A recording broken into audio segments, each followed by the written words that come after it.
Hello Aries, how are you? Welcome to your November reading. Thank you so much for being here. I was shuffling the cards and the devil popped out, so I'm just going to keep it, right? It's kind of the center of the reading. So the devil represents coming to a head with some kind of a limitation. Coming in true contact with your physical restrictions. Can be a tough teacher, you know, that kind of, now this is probably something you've been going through. Like you've been pushed to your limits. You've been tested, you've been tried. And some of you may have had some toxic relationships. Some of you may still be currently in some toxic relationships or a toxic situation.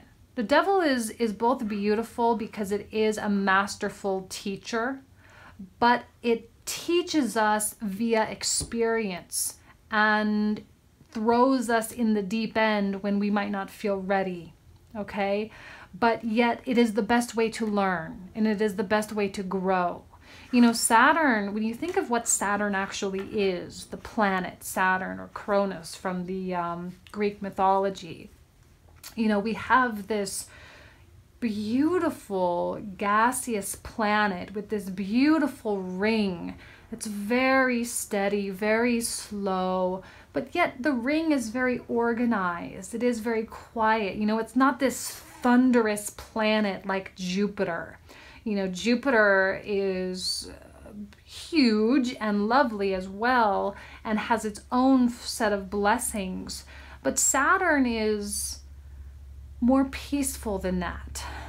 Okay, it does put us in touch with time and kind of slows things down. And with Saturn right now being in a fellow fire sign Sagittarius, you know, like in Western astrology, guys, you know, you're probably feeling it.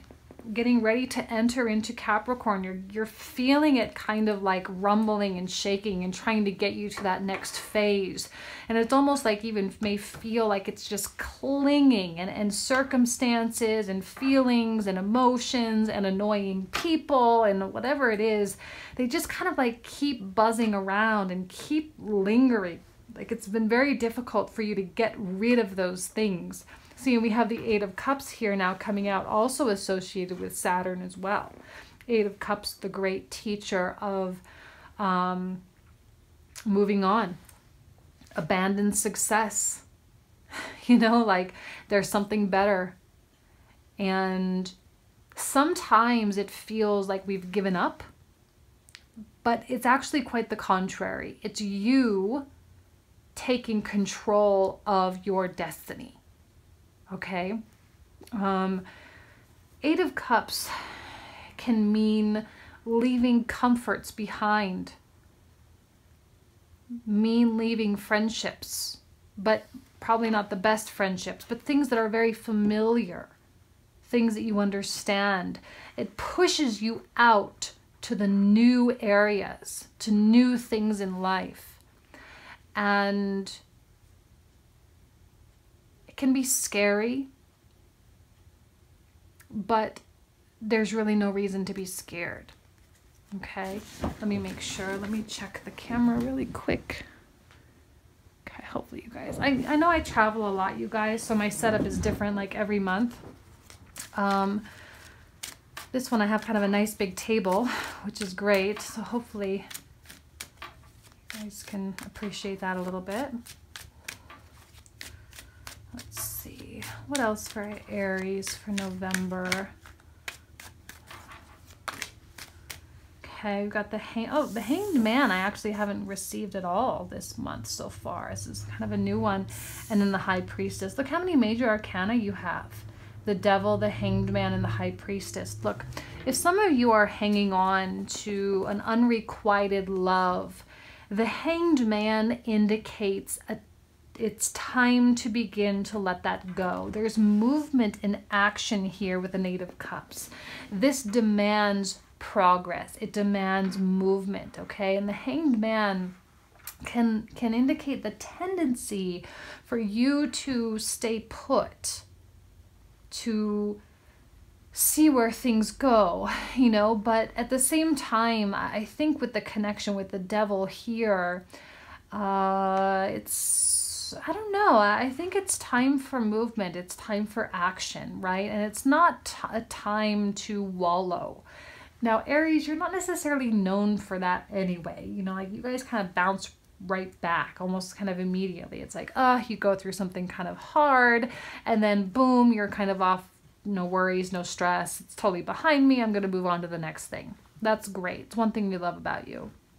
And then we have the High Priestess here. She's the keeper of secrets. Okay. She represents the connection between the physical world and the ether, or the connection to source. I kind of see her as like the gatekeeper, the one that kind of determines whether or not you have access to the messages of the universe almost, right? And she can be a little bit harsh at times. She does represent secret worlds, secret lives, the unknown things. And she's always a reminder for us to pay attention to our intuition, okay? As the direct line, the direct connection between source and our physical bodies, she wants only the best for us, even though the best can sometimes be harsh.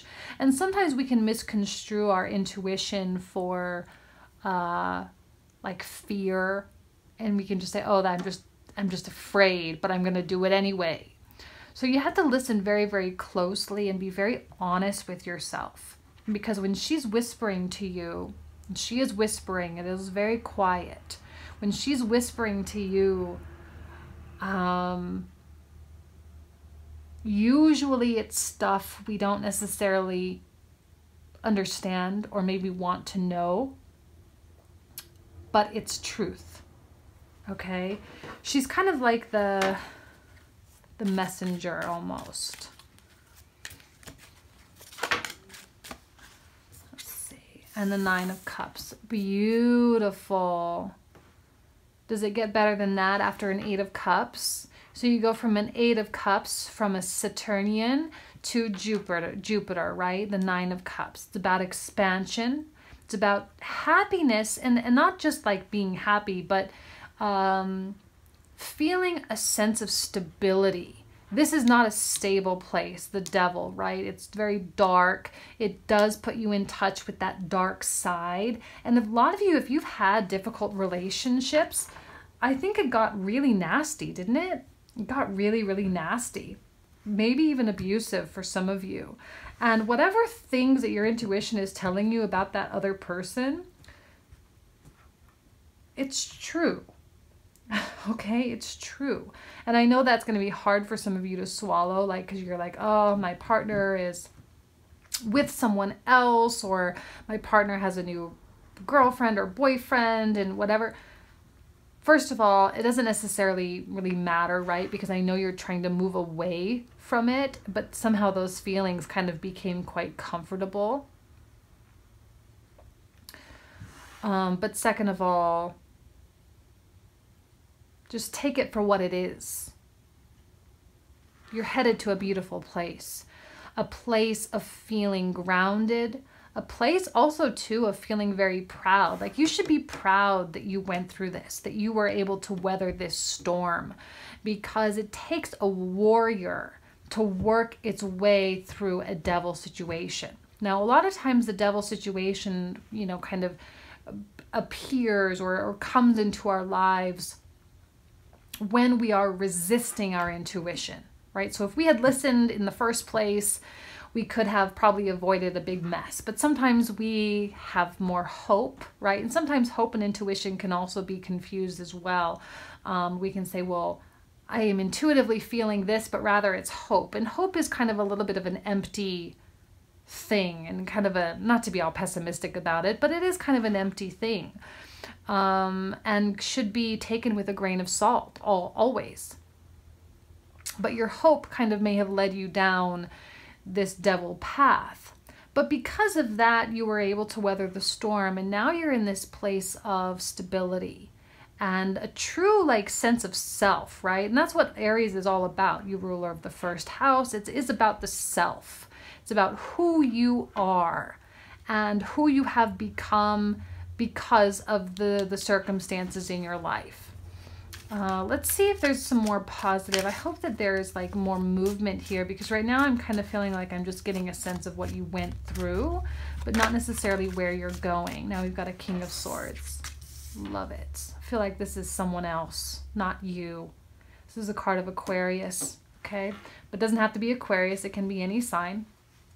But it is someone that is whimsical. I always see the air signs as being whimsical. Air signs are people that are kind of in and out, like the breeze. And they kind of come into your life without permission, and they kind of, you know, go out without permission as well. Now, I don't know if this is the person that is connected with, I mean, here it is in line with the devil and the high priestess and the hanged man. So he's kind of squaring up this whole major arcana section right here. So he is a powerful influence in your life, he or she. It's a powerful influence in your life, someone that is potent, right? And they have influence over the way you feel. They have influence over your emotions and your kind of whether or not you have a good handle on yourself or not. Like they kind of come in and shake things up a little bit. I like the King of Swords for an Aries. I do feel that there's compatibility there. However, a King of Swords can also be quite cruel. You know, he's got the sickle in his hand there. He can be known for being very cold and very aloof and unattainable, quite mean as well at times, especially if you get an immature King of Swords. It's very common to have a King of Swords coming out with a devil for me as a reader. This is a common combination for me.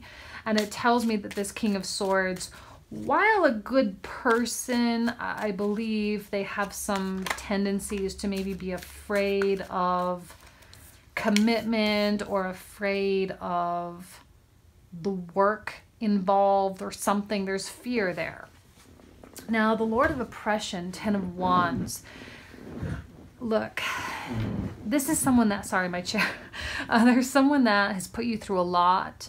And I see there's even like this sense of feeling burdened, you know? And this is a very burdensome card as well. Feeling like maybe you were the one doing all the work, or you were the one putting in all the effort, you know? 10 of Wands is often work that goes rewarded. You know, it's not for nothing, but we do often feel that we're alone in this. Okay? We do often feel that we're alone in a 10 of Wands situation. We often feel that maybe you're the only one that wanted it, or you're the only one that, I don't know, was in love, maybe. You're the only one that was participating.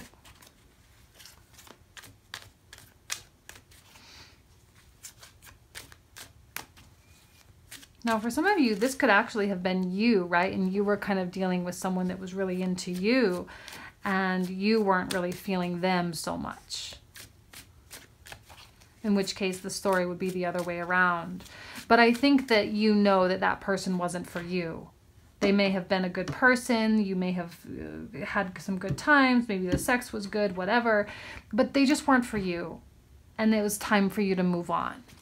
And I do think sometimes that the devil does represent that as above, so below concept. So maybe the universe gave you a situation that allows you to reflect back on who you were, so that you can then see past behaviors and say, oh, wow, like that's who I was. Was I really doing that? Was that really how it was?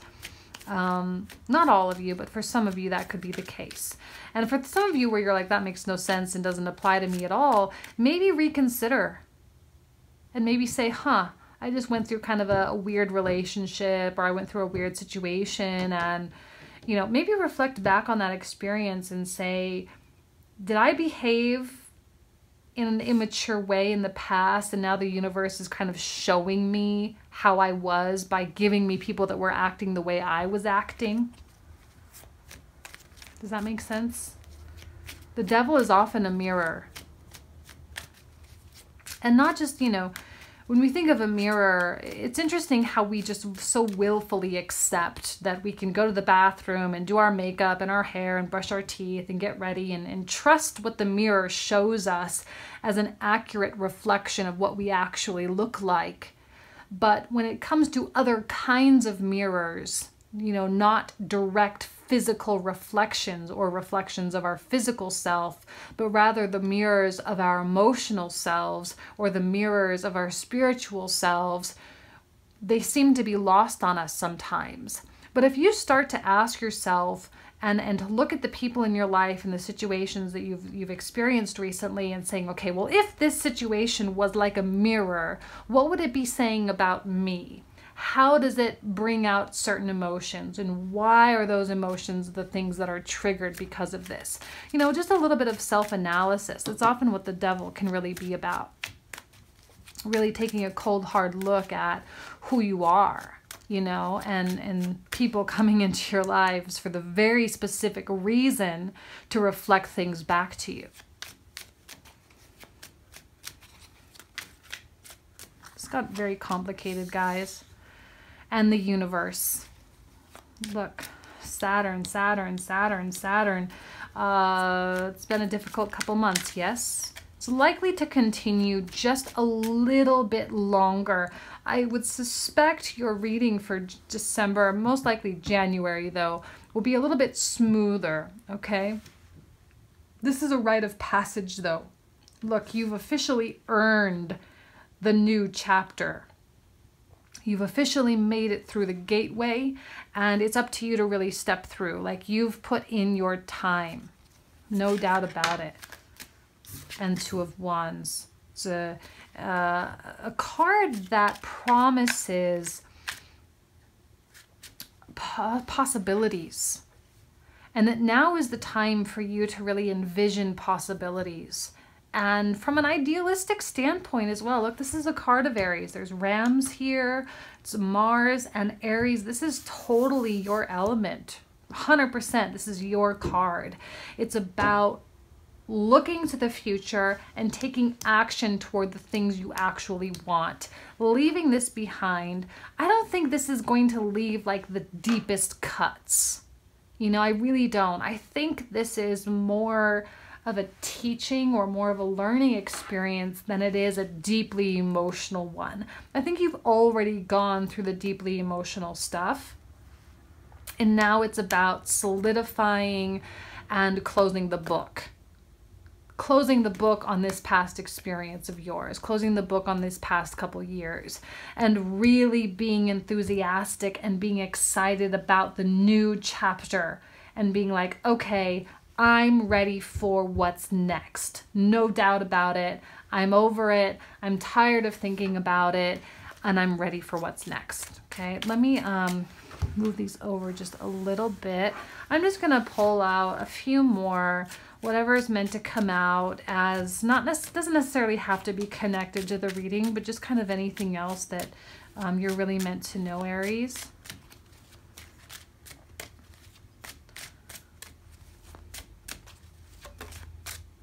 That one kind of caught my eye. Oh, Queen of Wands, love it. Got all the Aries cards. I love it. You know, you're going to be in your element. You're going to be empowered. You're going to feel good. I think you're going to feel the wind on your back a little bit, and things are going to start to get easier because this is definitely behind you now. Like I said, you've earned that rite of passage. You've got, no, it's too many. You've got enough experience under your belt now, and now it's time for you to go be a warrior. Like, you've been through all the training, you've been through the schooling, you've learned the lessons, and now it's time for you to go out and do what you gotta do. Okay, so I will take all of these because they did seem to all come out. So we've got Temperance, Ten of Pentacles, the Empress, Death, and the Magician. So Temperance being about moderation. Look, yes, a warrior, but thought out, simplistic, okay? Not necessarily so haphazard or clumsy, you know, because Mars, Aries is a, you know, I think this is Aries, correct me if I'm wrong. Wasn't he like a 300-foot, like, warrior, like this huge, massive soldier that would just like, he was a little bit clumsy in his stories, you know, but he was good at one thing, and that was fighting and loving, right? The love, sexuality aspect of Mars is not lost on me here. But, you know, this is more careful. And I think you've attained that more carefulness because you've already done the clumsiness here.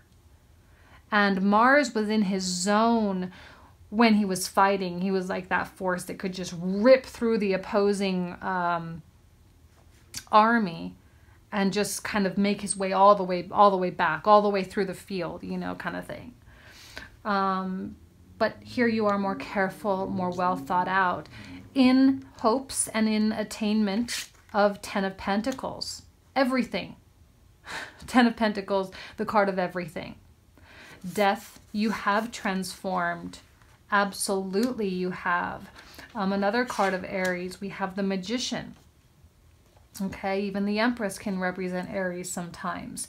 And, you know, she is representative of our true values, representative of what we actually care about in life, representative of the ideal partner for us. And I think that there is a new chapter in front of you where there's a significant possibility that you actually could attain that. You know, you've made the mistakes there in the past, but here you have everything you could possibly ask for. You have transformed. Your methodology has transformed. You're going to be doing things differently. You're going to be listening to your intuition more keenly. You're going to be more honest with yourself sooner on. And you're going to take action sooner on to ensure that you don't get too astray. You know, the Magician is the alchemist, the one that has the ability to make things happen, to take a cup, a sword, a wand, or a pentacle and actually create something from it. You know, it's the card of inspiration. It's the card of magic, you know. And I think you have attained this alchemic, I don't know how to say it, this kind of attitude though, right? And you're starting to understand how that works. You're starting to understand your power and your influence over your physical world. And should you listen to your high priestess more often and be more in tune with your high priestess, you will have less likelihood, or there will be less likelihood. I don't know, I'm totally stumbling over my words tonight. I don't know what's going on. But of encountering this devil situation again.